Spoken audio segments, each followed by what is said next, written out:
সকাল থেকে কি করলাম না করলাম, সকালের নাস্তা কি ছিল আর দুপুরের আইটেমই বা কী ছিল সেটা আপনাদের সাথে শেয়ার করব। আসসালামু আলাইকুম, welcome back to my another new blog. কেমন আছেন সবাই?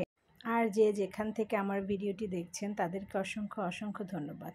তো এই সকালে বাচ্চারা চলে গেছে স্কুলে, তো আমি ঘরটর গোছাবো এখন। তো পর্দাটা সরিয়ে দিলাম, জানালা খুলে দিলাম, আর এর মধ্যে দেখি সাফু দৌড় দিয়ে চলে আসলো। তো ঘরে আসতে পারে না আমি, কারণ ঘরের দরজা আটকিয়ে ঘুমাই। তো সে ঘরে এসে দেখেন জানলার এখান দিয়ে ঢুকে এপাশে চুপচাপ বসে থাকবে।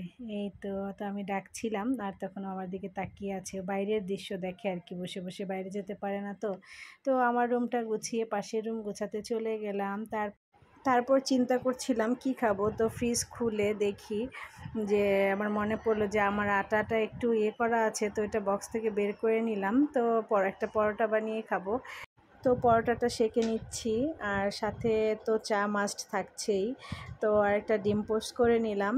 আর এখানে প্রায় চাটা রেডি। আর সকালেই আমি মাছটা ভিজিয়ে লবণ মাখিয়ে রেখেছিলাম, বেগুন আর এখানে বরবটি আলু কেটে রেখেছি, আর হচ্ছে সাফুর জন্য মাছ বের করে রাখলাম। আর আমি সকালে দেখি সাফু কি করছে, তো দেখি এসে জানালার পাশে বসে পাখির আওয়াজ শুনেও। আর আবার রান্নাঘরে চলে গেলাম, তো আমার চাটা রেডি। এখন নাস্তাটা করে নিব, তারপর রান্না বান্না করব। ঘরের কিছু কাজও শেষ করেই ফেলেছি সকাল সকাল। এই তো নাস্তাটা করে নেই, তারপর আমি এখন মাছটা চড়িয়ে দিব।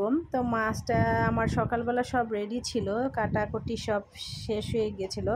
তো রান্না করতে তাহলে আর পরে আর বেশিক্ষণ লাগে না, সব যদি রেডি থাকে। তো এই তো পেঁয়াজটা ভেজে নিলাম, তারপর পরিমাণ মতো পানি দিয়ে দিচ্ছি।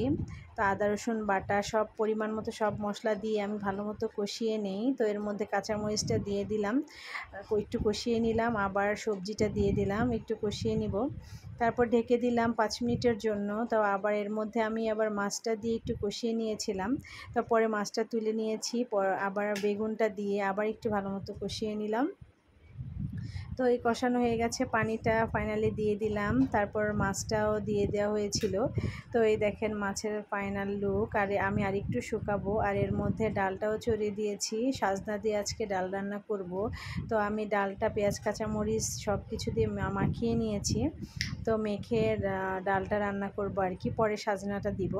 তো এই তো পরিমাণ মতো পানিটা দিয়ে এখন চুলায় দিয়ে দিলাম। তো এখান দিয়ে ডালটা হচ্ছিল, আর এদিক দিয়ে দেখি যে সাপু আবার চলে আসছে।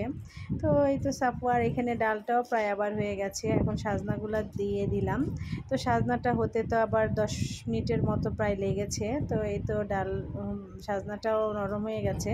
আর এখান থেকে আমি রোস্টটা গরম করে নিলাম, আর ডাল বাগারের জন্য এখানে আমি পেঁয়াজ রসুন দিয়ে নিলাম। এই তো ডাল আমার রেডি। এই তো দুপুর টাইম গোসল টোসল করে খেতে বসে পড়েছি। তো এই তো এখানে মাছ দিয়ে আমি ভাত খাবো, আর ওরা ওই যে পাশের বাসার ভাবির রোস্ট পোলাও দিয়েছিল, তো সেটা ওরা খাচ্ছে। তো আমার মাছের তরকারিটাও খুব মজা হয়েছিল, আমার মেয়ে একটু খেয়েছে, ওর খুব ভালো লেগেছে।